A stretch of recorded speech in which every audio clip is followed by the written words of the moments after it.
Goddag og velkommen til den virtuelle tur i Her bor Kesaja.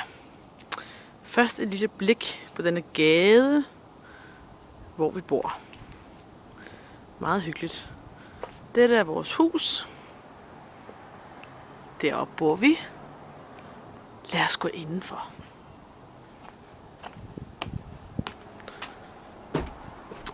En fin postkasse med vores navne. Går man først ind ad en yderdør. Meget amerikansk. Og så den rigtige dør. Normalt er der låst. Men dette var bare slik for kameraet. Ja, vi går op ad vores fine trappe her.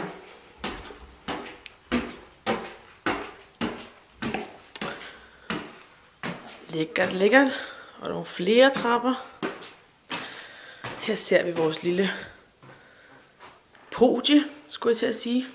Fyldt med sko og skiudstyr. Jeg skal ud og stå på ski på lørdag. Det bliver dejligt. Så kommer man direkte ind i vores spisestue her.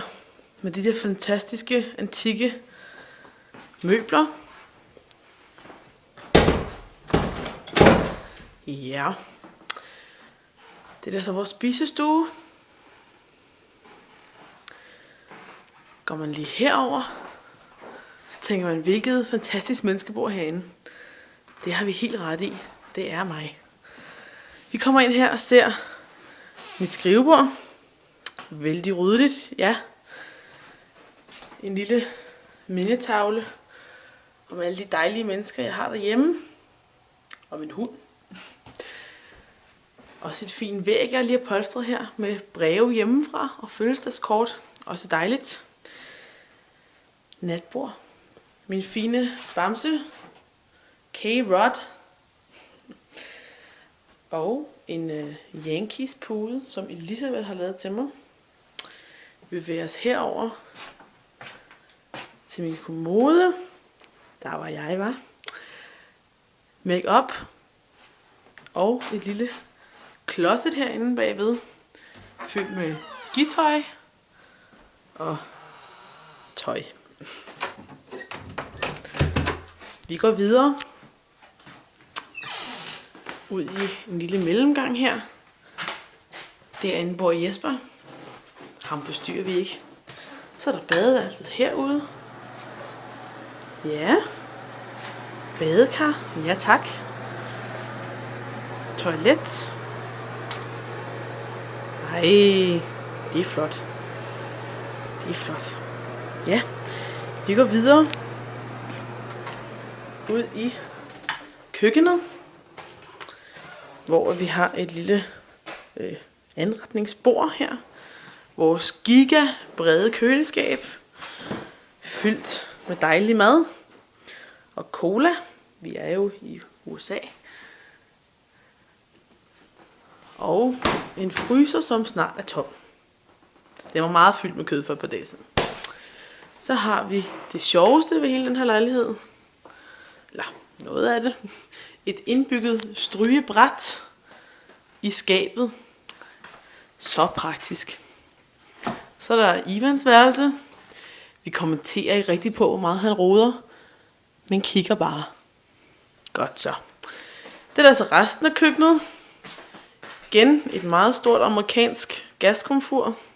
Virker upåklageligt. Man skal bare lige huske, at graden er i Fahrenheit, ellers så bliver ens steg ikke så færdig. Så har vi et lille forrådskammer herude. Også enormt praktisk med alle vores fødevarer. Og glas, tallerkener og gryder og rengøringsmidler og alt, hvad man nu ellers har brug for. Nå, vi går tilbage. Igennem gangen, igennem spisestuen og ind i stuen. Og så kan man jo kun konstatere, sikke en flot sofa. Den er bare lækker. Så har vi et lille kunstigt ildsted heromme bagved. En sofa mere, min sanden. Lige så flot. Fjernsyn har vi også fået os. Det er bare lækkert. Og så har vi herinde et ekstra værelse, som lige nu bliver brugt som kuffertopbevaring. Og andet rod.